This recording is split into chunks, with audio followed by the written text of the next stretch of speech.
In the 11th century, the armies of the Crusades set forth from Europe, their steel glinting under the sun. Burdened by heavy armor, solid round shields, and lances as long as masts, they shone with the promise of eternal glory. They believed that in the distant east, honor and victory awaited them, a place to etch their names into history and be celebrated in epics back home. But soon after setting foot on that harsh land, their belief was shattered. In Europe, knights were taught that war was a collision of might. Charging steeds lowered lances, and the enemy's ranks would break in a violent clash. A knight sought glory in direct combat, might against might, honor against honor. This was a code they lived by, trained for, and believed in absolutely. But in the Middle East, the game was different. In 1097, at Dorylaeum, the knights believed they would crush their foes with the might of their heavy cavalry. However, the Seljuk army did not stand still and wait. They rode small, swift horses, circling like desert winds. From afar, a barrage of arrows whistled, raining down. No line of lances could reach them, and no shield could fully protect the endless column. Horses were struck by arrows and fell, and the ranks broke. The knights were left behind, lost and isolated. The first shock arrived like a curse. Their armor could not protect them, and their swords and spears could not reach the enemy. Each night in their camp, tales of the Seljuk cavalry spread like wildfire. They shot their bows with such precision from horseback that an arrow could pierce the smallest gap in a helmet. They appeared and vanished, leaving behind dead horses, fallen soldiers, and a fear that echoed in the minds of survivors. Gradually, the knights not only feared the arrows, but also the very unpredictability of not knowing when or where the enemy would appear again. This initial encounter shattered the illusion of the knight's invincibility. But that was only the beginning. The weapons of the East held even more dreadful secrets, from the small yet powerful composite bow to the curved swords that flashed in the dark. After the shock at Dorylaeum, the European knights began to realize that their enemies did not play by the rules they knew. While the knights believed in a direct charge, in the power of their war horses and long lances, the Seljuks chose a different path. Mounted on small, light, and resilient horses, they turned the battlefield into a vast arena where speed and a rain of arrows were the ultimate weapons. The weapon that terrified the knights the most was not the sword or the spear, but the humble composite bow. Compact, its power far exceeded the cumbersome longbows of Europe. The composite bow was made of wood, sinew, and horn, combined into a structure with incredible elasticity. An arrow fired from it could pierce armor, and a single well-aimed shot could bring down a knight's heavy warhorse. From their saddles, Seljuk cavalrymen could turn, draw their bows, and shoot backward while at a full gallop. They did not need a direct confrontation or to close the distance. They simply circled, maintained their distance, and unleashed a new volley of arrows. The European horses were slow and quickly exhausted in the desert heat, while the Eastern horses were tough and required little water, as if born to dominate this land. The knights began to face a harsh truth. Their swords and spears were useless when they could not reach their enemies. They charged forward, only to see their foes vanish behind sand dunes. They formed ranks, only to be met with more arrows. Day after day, the fear grew, and an image haunted them. The Seljuk cavalry as ghosts of the desert, coming and going, never to be caught. This tale was not just military defeat, but a collapse of morale. The knights, who once believed themselves invincible, now lived in dread that at any moment, from afar, deadly volleys of arrows would rain down. And when faith wavered, all victories became fragile. But the weapons of the East were not limited to bows and arrows. The next weapon to sow terror among the European knights was the curved sword of the East, the scimitar. In their eyes, it was not just a weapon but a strange symbol, beautiful yet deadly. Unlike the heavy, straight swords of Europe, the scimitar was light, thin, and curved. That curve was not for decoration, but for more effective killing. In battle, a curving slash could slide past armor, slip through gaps, and leave a deep wounded bone. Wielded from a fast-moving horse, the curved sword became a whirlwind of steel, both swift and precise. The Muslim cavalry did not charge head-on like the knights. They closed in, then twisted their bodies, the blade tracing a brilliant arc under the desert sun. Each strike was like a dance, graceful yet merciless. The Western war horses, heavy and difficult to maneuver, became easy targets. A knight who lost his balance for even a moment was cut down by the curved blade, collapsing onto the hot sand.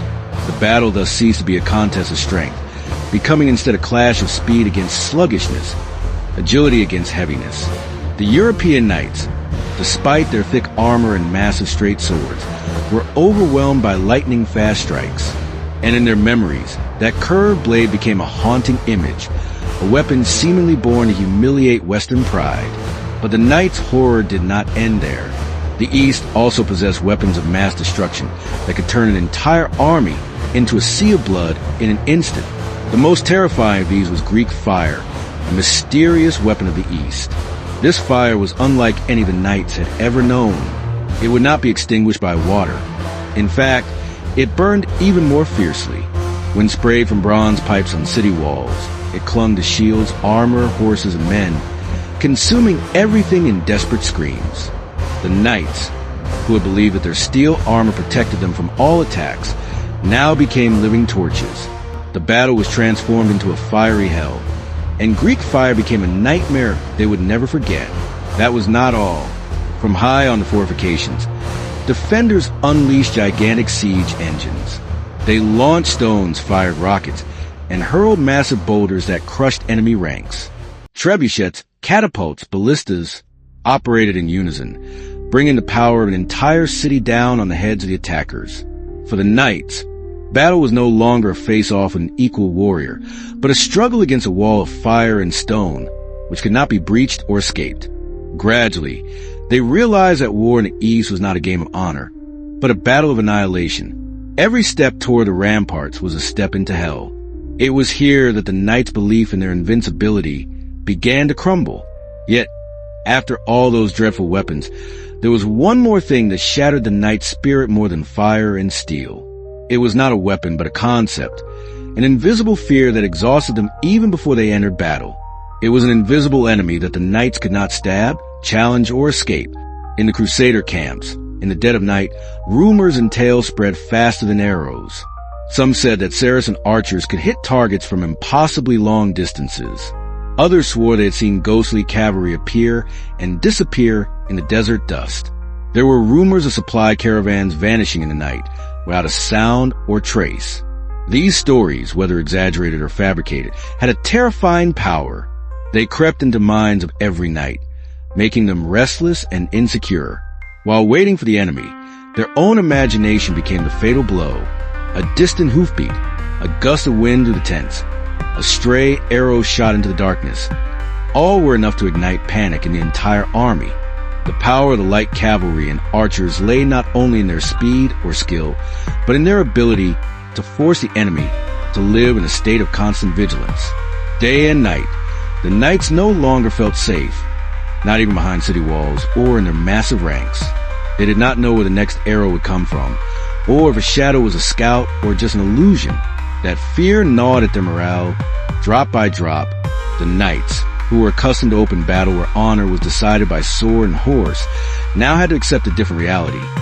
The enemy could strike directly at their minds before striking their bodies. And when morale wavered, the ranks shattered. An army did not die by the sword, but slowly perish in confusion and exhaustion. That was when they began to understand. The most terrifying weapon on the battlefield was not Greek fire or the arrow, but the invisible fear in every person's heart. In the summer of 1187, under the scorching sun of the Levant, one of the greatest tragedies of the Crusades unfolded, the Battle of Hattin. It was not just a military defeat, but a nightmare that ended the European knights' illusion of invincibility. The Crusader army, led by King Guy of Lusignan and many famous knights, left their precious water source at Sepphoris to march towards the Sea of Galilee. It was a fatal mistake. Under the fiery sun, they marched through a barren land with no trees or water. Every step was an ordeal. Men collapsed from thirst, and horses fell from exhaustion. The once mighty army became a ragged procession, and that was when Saladin struck. The Saracen army did not charge in a direct assault. They surrounded them, launched arrows from a distance, and harassed them relentlessly. Every arrow was like a knife deepening their despair. Fires were lit from bundles of burning grass, and the thick smoke choked the crusaders. Cornered, parched, their eyes blurred by smoke and fatigue, the knights were no longer hunters on horseback, but helpless prey. Finally, on the hills of Hattin, the crusader army was tightly encircled. The army that had once been the pride of Europe was now in chaos. When their ranks broke, their armor and war horses became meaningless. The noble knights fell to the curved blades or were taken prisoner. The most precious relic, a piece of the true cross, fell into hands of the enemy. The Battle of Hattin was more than a defeat. It was a symbol of crushed pride, of strategic mistakes, and of Saladin's superior power. After Hattin, the door of the Crusades began to close. The cities that had once flourished under European control fell one by one to Muslim rule, paving the way for Saladin to retake Jerusalem. In that moment, the dream of a glorious Crusader empire crumbled, and instead, history remembers Hattin as a warning. That pride, when not accompanied by wisdom, leads to disaster.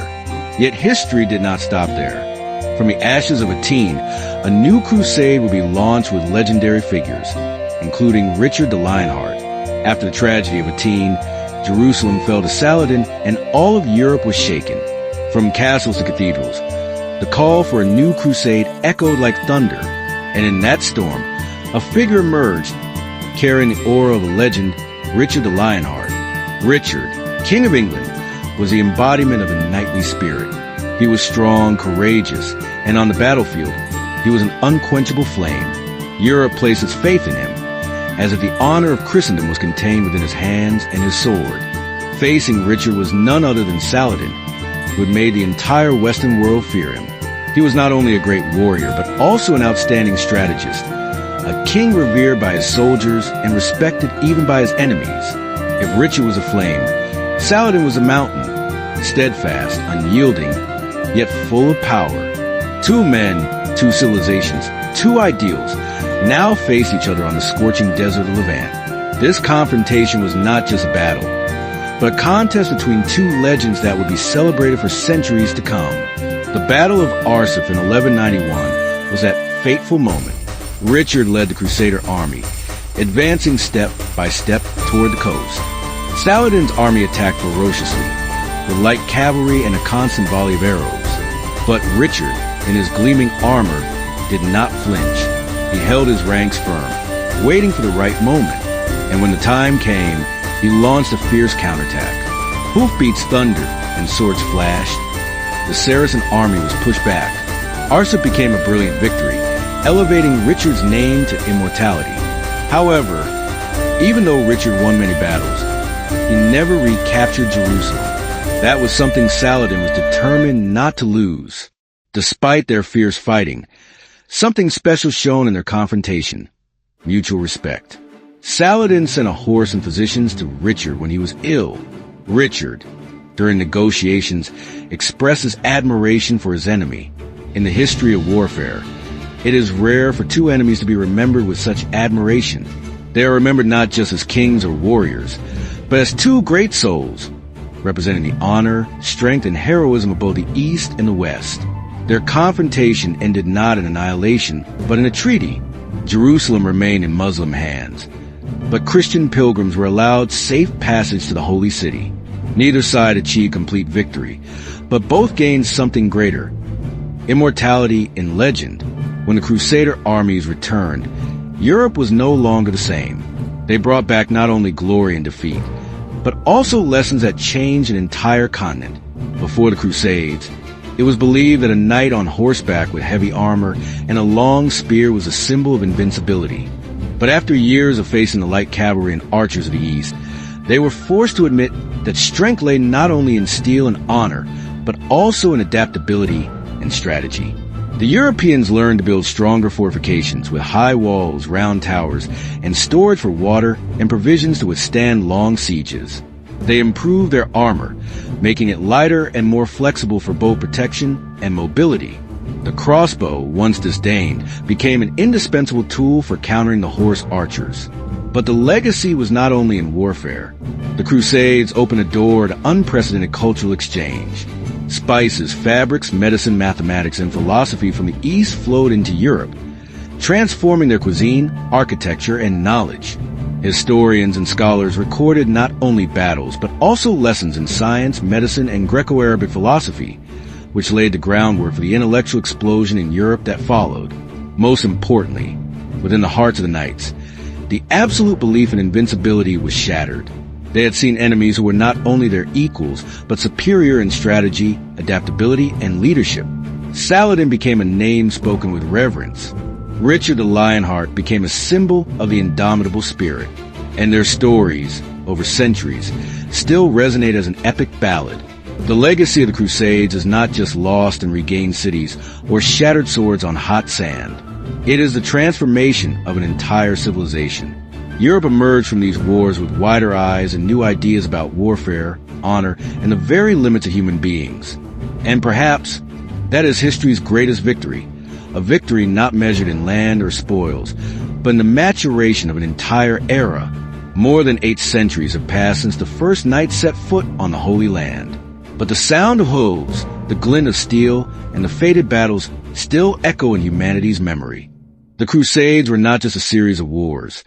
They became a legend woven from blood, tears, and eternal pride.